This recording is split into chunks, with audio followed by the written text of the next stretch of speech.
तो चलिए बिना वक्त गंवाए सीधे आज के इस मुद्दे पर आते हैं।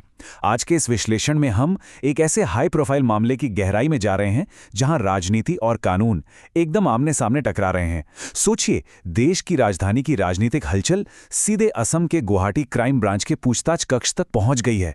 हम बात कर रहे हैं कांग्रेस के वरिष्ठ नेता पवन खेड़ा और उस बहुचर्चित पासपोर्ट विवाद की, जिसने सच कहूं तो पूरे देश का ध्यान अपनी ओर खींच लिया है। इस पूरे मामले में बहुत सी परतें हैं, है ना?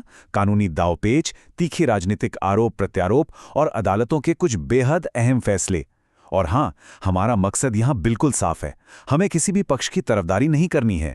हम बस तथ्यों और ऑन रिकॉर्ड बयानों के आधार पर यह समझेंगे कि आखिर पर्दे के पीछे चल क्या रहा है। अब जरा इस पूरे मामले के उस पहलू पर गौर करते हैं जो असल में इसे इतना दिलचस्प बनाता है। 13 मई 2026 ये कोई आम दिन नहीं था। दिल्ली से एक राष्ट्रीय स्तर के नेता को असम तक का सफर तय करना पड़ा, और वो भी किसी चुनावी रैली के लिए नहीं, बल्कि पुलिस के तीखे सवालों का सामना करने के लिए।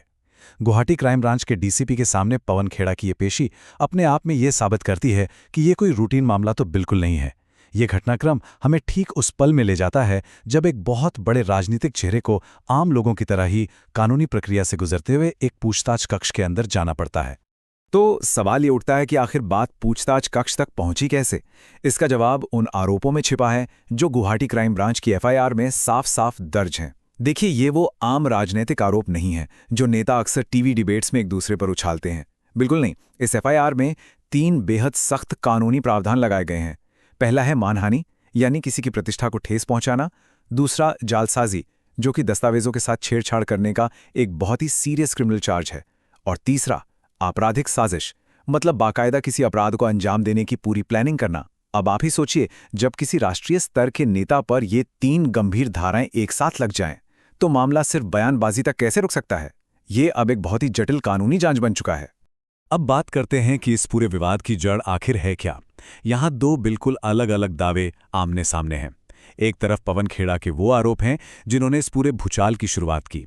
उनका दावा था कि असम के मुख्यमंत्री हेमंत बिस्वा शर्मा की पत्नी रिंकी भुइयां शर्मा के पास कई पासपोर्ट और विदेशी संपत्तियां हैं। और दूसरी तरफ, ठीक इसके उलट, रिंकी भुइयां शर्मा का एकदम स्पष्ट और बेहद कड़ा जवाब।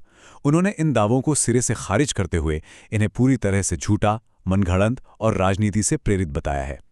इन दोनों बयानों को देखकर समझना बहुत आसान हो जाता है कि पुलिस के सामने कितनी बड़ी चुनौती है। एक पक्ष कह रहा है कि उसके पास ठोस सबूत हैं, और दूसरा पक्ष कह रहा है कि यह 100% एक गढ़ी हुई राजनीतिक साजिश है।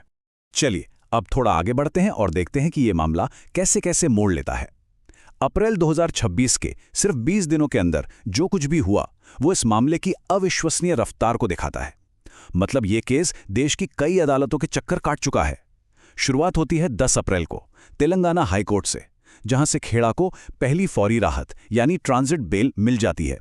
फिर 17 अप्रैल को भारत का सुप्रीम कोर्ट इसमें दखल देता है और उन्हें सही न्यायिक क्षेत्र यानी असम कोर्ट जाने को कहता है।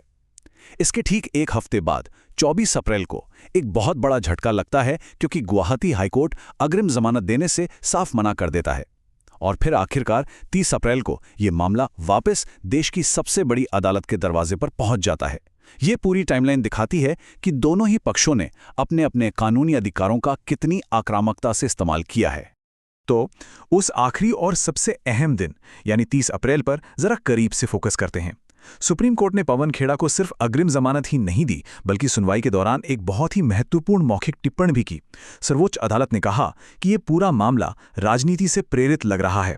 अब इस विश्लेषण के लिए ये टिप्पणी बहुत मायने रखती है। जब देश की सर्वोच्च अदालत किसी पुलिस एफआईआर के पीछे राजनीतिक मंशा की बात कहती है, तो मामले को देखने का पूरा नजरिया ही बदल जाता है। हालांकि ध्यान रहे, ये कोई अंतिम फैसला नहीं था, ये बस जमानत देते वक्त की गई एक टिप्पणी थी। लेकिन हाँ, इसने पवन खेड़ा को फौरी तौर पर गिरफ्तारी से एक बहुत बड़ी ढाल जरूर दे दी।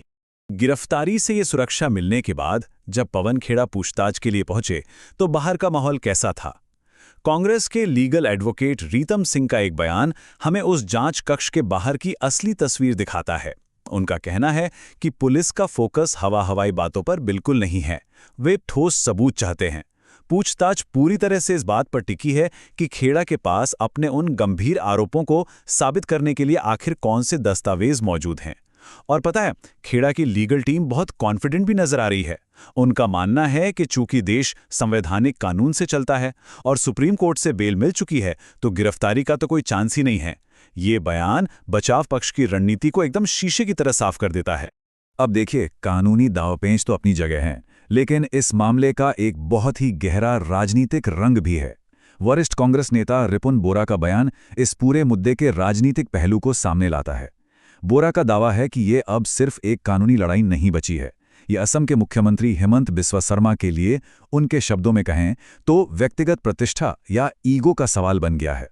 उन्होंने तो यहां तक आरोप लगाया कि मुख्यमंत्री ने खुद असंसदीय भाषा का इस्तेमाल किया है और उनके खिलाफ भी ऐसे मामले पेंडिंग हैं। अब यहां ये बिल्कुल स्पष्ट कर दूं कि ये विशुद्ध रूप से राजनीतिक आरोप हैं, हम इनका समर्थन नहीं कर रहे हैं। लेकिन इस विश्लेषण में इन्हें समझना भी उतना ही जरूरी है, क्योंकि इन्हीं दावों और प्रतिदावों की आंच के बीच पुलिस की जांच आगे बढ़ रही है। तो असल में इस अग्रिम जमानत का मतलब होता क्या है? कई बार हमें लगता है कि चलो जमानत मिल गई मतलब छुट्टी, मामला खत्म। लेकिन नहीं, ऐसा नहीं होता। कानूनी प्रक्रिया के 3 बहुत ही स्पष्ट कदम होते हैं। पहला कदम, सुप्रीम कोर्ट ने आपको गिरफ्तारी से बचा लिया, ठीक है। लेकिन दूसरा और सबसे अहम कदम यह है कि जिस व्यक्ति को जमानत मिली है उसे पुलिस की जांच में पूरा सहयोग करना ही पड़ेगा। अदालत के आदेश का सम्मान करते हुए पूछताछ के लिए हाजिर होना एकदम जरूरी होता है। और इसी से निकलता है तीसरा कदम, जहां आरोपी जांच में शामिल होता है। तो पवन खेड़ा का दिल्ली से गुवाहाटी आना दरअसल सुप्रीम कोर्ट की इसी शर्त और कानूनी प्रक्रिया का ही एक अनिवार्य हिस्सा है। तो अब सबसे बड़ा सवाल, इस वक्त स्थिति क्या है? देखिए, एक तरफ पवन खेड़ा के पास देश की सबसे बड़ी अदालत का वो सुरक्षा कवच है जो उन्हें गिरफ्तार होने से बचाता है। लेकिन, और ये एक बहुत बड़ा लेकिन है, असम पुलिस की जांच रुकी नहीं है। जांच बहुत ही एक्टिव तरीके से चल रही है। पूछताछ हो रही है, सबूत मांगे जा रहे हैं, दस्तावेजों को खंगाला जा रहा है। ये पूरी स्थिति हमें ये बताती है कि फौरी राहत का मतलब केस खत्म होना नहीं है। कानूनी तलवार भले ही अभी म्यान में हो, लेकिन जांच की आंच बिल्कुल बरकरार है। और जब तक पुलिस अपनी फाइनल रिपोर्ट अदालत में नहीं सौंप देती, तब तक ये सिलसिला यूं ही चलता रहेगा। इस पूरे विश्लेषण के आखिर में ये घटनाक्रम हमारे सामने एक बहुत ही गहरा और सोचने पर मजबूर कर देने वाला सवाल छोड़ जाता है। क्या राजनीति में लगाए गए आरोप सिर्फ चुनावी बयानबाजी का हिस्सा होते हैं, या फिर उनके गंभीर कानूनी परिणाम भी हो सकते हैं? इस विवाद ने हमें साफ साफ दिखाया है कि कैसे एक बयान अचानक से मानहानि और जालसाजी की एफआईआर में बदल सकता है, और कैसे राजनेताओं को इसके लिए देश भर की अदालतों के चक्कर काटने पड़ सकते हैं। राजनीतिक अभिव्यक्ति की आजादी और क्रिमिनल लॉ की हदों के बीच की वो बारीक रेखा आखिर खींची कहां जाए? खैर, ये एक ऐसा सवाल है जिसका जवाब शायद आने वाले वक्त में हमारी अदालतें ही तय करेंगी। हमारा आज का ये विश्लेषण यहीं समाप्त होता है, लेकिन एक बात तो तय है, ये मुद्दा इतनी जल्दी शांत नहीं होने वाला।